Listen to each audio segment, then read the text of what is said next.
Hey guys, Max Mel 94 here. I'm sorry for being so gone for like a month like that.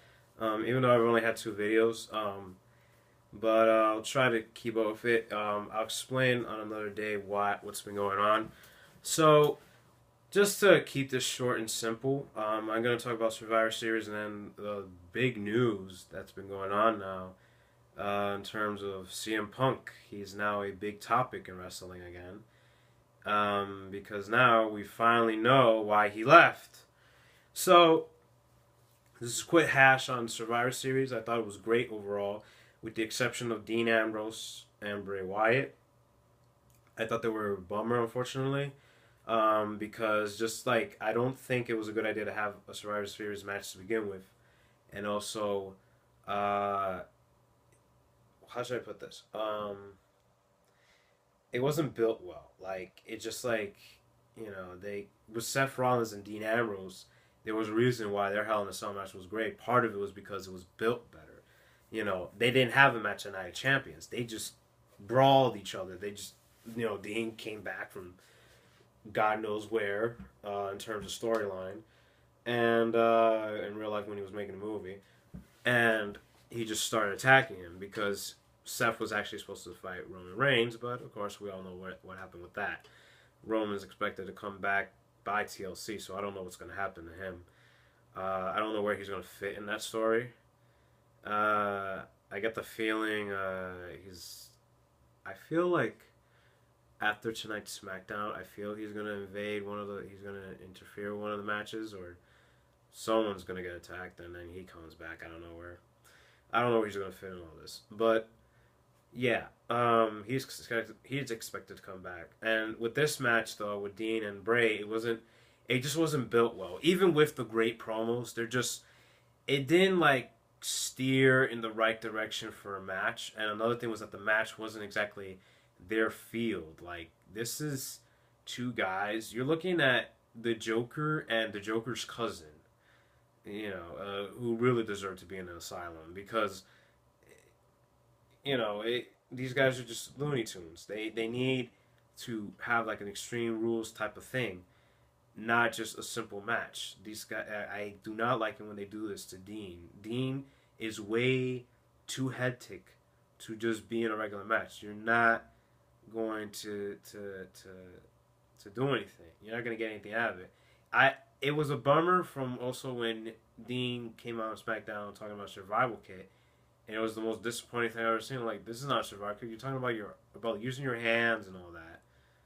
And now, I was expecting gags like what he did with Seth Rollins, like take stuff out of the bag, like I use this and to to get rid of bugs, and it's some kind of like I don't know weird burning contraption that just instead of burning bugs, he ends up burning trees. Um, so that's just horrible. That was just disappointing. And then Survivor Series, that match was just not good.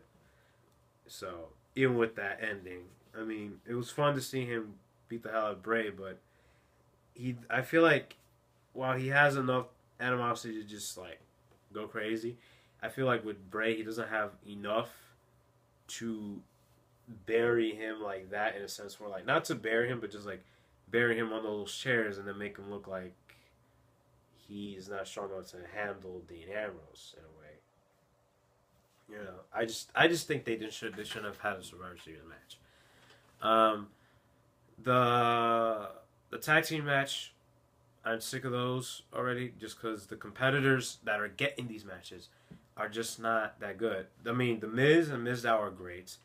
Everyone's great as performers, but it's just there's no real good competition there.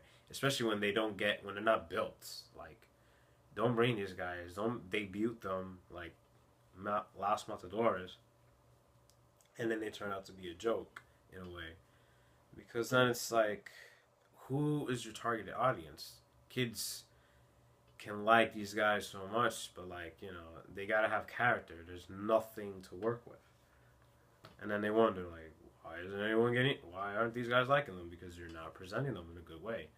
So there's that. Goldust and Stardust. They're great, but like the best part, unfortunately, I feel, is when they did their weird promos, not when they're wrestling now. While Goldust is just better than ever for someone who's like 45 and still kicking like that. I mean, to be better than you were when you were younger, that says something. That says a lot, So, he's more athletic now than he was when he debuted back in the 90s. So that says a lot. Um, for Dustin Rhodes. And but they're good. But like when they don't have promos, that's when they just look like everybody else, and that's very sad. They should really stand out, especially when you got the Ascensions coming out soon. And the Usos, they need to be able to do proper promos. They do not do anything. They just goof off all the time, even in interviews. I'm like, come on, take something seriously. Give us something to go crazy over. Yeah, so I'm glad. I mean, I like the results. I love that there was a twist. That was just. I love that the whole show was a night of surprises. Especially with the ending, of course. Like we were all hoping that uh, Team Cena would win. Obviously, for those of us who are on that side. Um, and then I like that they made it seem so like as if like Team Authority is gonna win, and then I was surprised that they let Ziggler just take over. Like what? So clearly, John got through to Vince and told him, "You gotta push Dolph. I can't do this forever. You gotta push Dolph because John's not the big player. Even though he looked bad as a captain of the team, it was good in a sense where he doesn't take the spotlight from the guys, even if they are getting beat up. Like he doesn't get the spotlight, but I could see where there was a problem with not having him help his guys out, and so there was, but their match was great. Sting coming out was so unexpected. I did not see that coming in. Oh my gosh, Dustin Rhodes and Sting have to be. They must either be that blessed, or they're eating something or they're on a particular diet that just helps them, because for Sting to be that, how should I put it, that sharp at 55, like I mean his agility, to have that agility at 55 is very impressive. Very impressive. Like you cannot say that for really about a lot of people. I know we applaud Goldust for being so athletic at 45, but that's not your worst years. But then again, that's where you do start to die down. 55, you're done usually. The average wrestler is long done after that. Before that, by that age, but he just proved, oh no, do the right stuff. You will be kicking for fit. You could do this for 40 years. Uh, I'm very surprised. That reversal DDT was just awesome. I I'll be honest, I never really seen Sting before like that, but it's I was just so impressed. I was like, oh my gosh. I think I saw maybe one of his promos from TNA, but this guy just, oh my gosh, that one moment in WWE for the first freaking time ever, it was astonishing. It was so relieving to finally see that, because nobody would have seen that coming. We thought, oh, Cena has to come out. Somebody has to come out. I was thinking the same thing, especially with Triple H. I'm like, no, they can't win like this again for the billionth time. But yeah, the girls match, the first girls match, the not the Divas Championship, the 4-on-4, or yeah, it's 4-on-4, yeah. Um, that was actually very good. I was so glad that Emma got a moment to like be in the ring for a while, because she never gets to. She's actually one of my favorites, and I don't like that.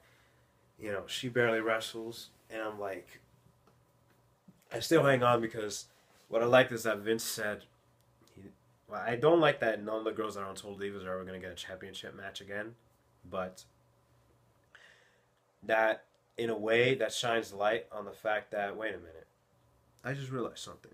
That is complete nonsense, because Nikki Bella is the champion, and she's on Total Divas. hello, what's going on here? So I'm assuming everyone's gonna have opportunity. I just realized that as I'm doing this recording right now. But yeah, that rule was dumb. So because now I'm assuming that's off the table because now Nikki is the champion, which is actually I actually like that because while I love AJ being champion, I wish he could go for 300 days or even 434 days.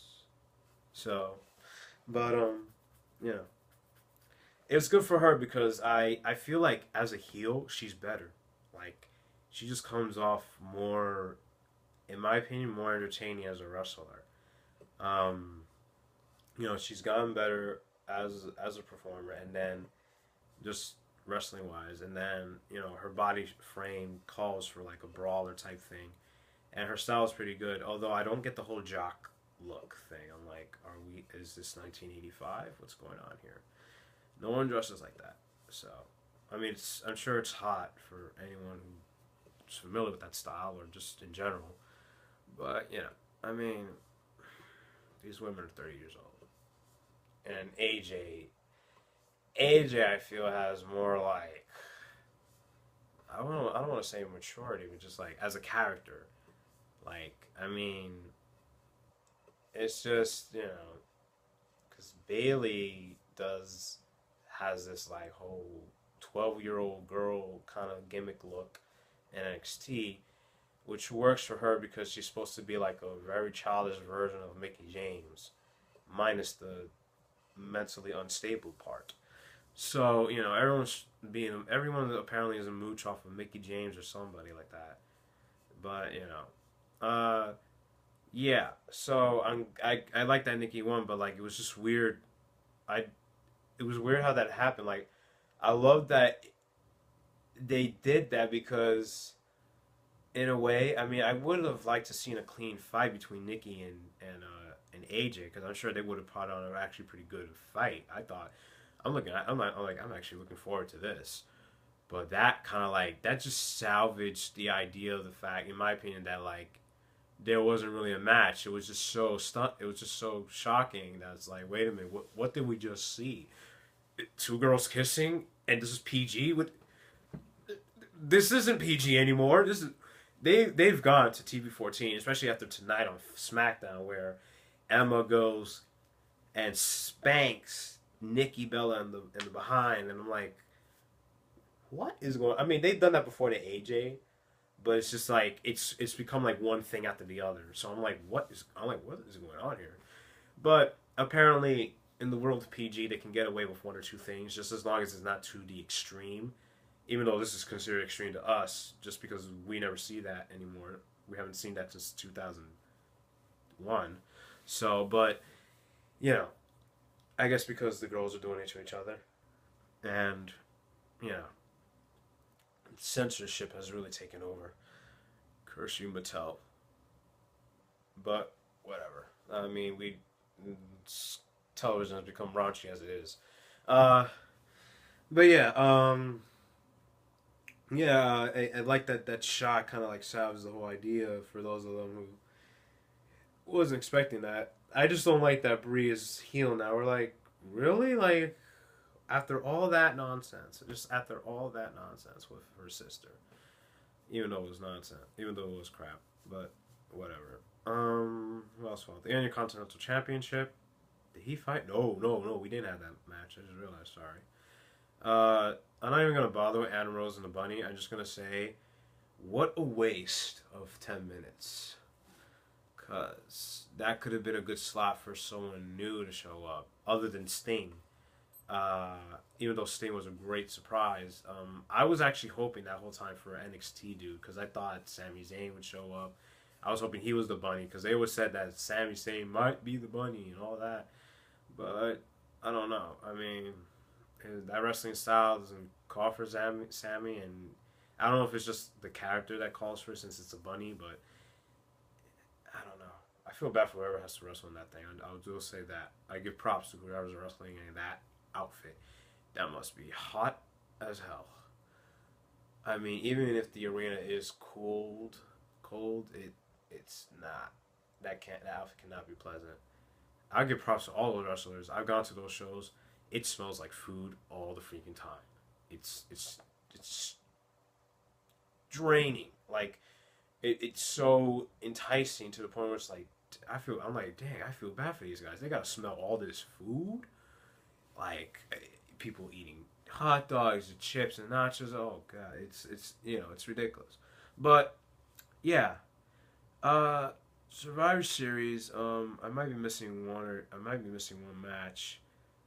No, I think that's it because there weren't that many. I think there were only like 5, barely. So Adam Rose and the Bunny. Oh gosh. Oh Lord. Well, the Bunny is hilarious. I think that was a complete waste of time. I'm tired of not knowing who in the world is in that freaking outfit. Like, who is this guy? But it seems like it's a variety of people. So, well, I still have time here. Overall, I give it a 9 out of 10, or yeah, 9 out of 10, just because just as an overall. But I was so, oh my god, Sting showing up. I watched that video a few times just to see him do the reversal DT and just to hear everyone's reaction to when he did that to Triple H. And to be honest, everyone was speculating that he might face Triple H as maybe either the first or the only match. But I think he should have more than one match. I think he can handle at least two big matches, because he has to face Taker. It's the one dream match that I think can still happen, even at Taker's age. I think Taker can take one more, but I'm not sure. I mean, there was a reason why they ended his streak, just out of his well-being. Trust me, this is the Undertaker. Vince, because Chris Jericho even said it, like, this is his boy. Like, this is his, or pretty much, in a way, this is like his special guy. His I would say his real golden boy. Because, sometimes in a way, Undertaker's the one that runs the place. When he was around on the regular, listen to Jericho's podcast, Talk is Jericho. When he had Paul Heyman and Edge, listen to it. He talks about Undertaker, how there was a part when he was talking about a WrestleMania match from years ago, or maybe not a WrestleMania match, but just a match. I'm not gonna say WrestleMania because I don't think he faced Jericho at WrestleMania, but not sure. So don't take my word for it. Watch the podcast, listen to the podcast. You'll know what I'm talking about. It's crazy. Now, speaking of Paul Heyman and all that stuff, let's talk about let's talk about the Paul Heyman guy. CM Punk has finally resurfaced on the internet as a regular topic now, and in a way, it's more of a big relief and new excitement, because now we know the actual truth. For those of us who have been bashing him about quitting, we should all be ashamed of ourselves. I mean, at one point I got mad at him just because I think it was just the different stories that kept coming up all the time. So it was really draining, and especially knowing that he can be a jerk as a person, but he is a pretty good dude. He explains a lot in that podcast. I could tell you everything, but it wouldn't be as fun hearing it from someone you can give two craps about. But take my word for it. Colt Cabana interviewed his best buddy from years ago, probably his best opponent in the world of independent wrestling, Ring of Honor and all that, and even beforehand, his best opponent from back in the day. He interviews his buddy, and all our questions have been answered. And he pretty much said what we all believed was the case. He knew that they were being stupid. And oh my gosh, you know what? I'll say this. WWE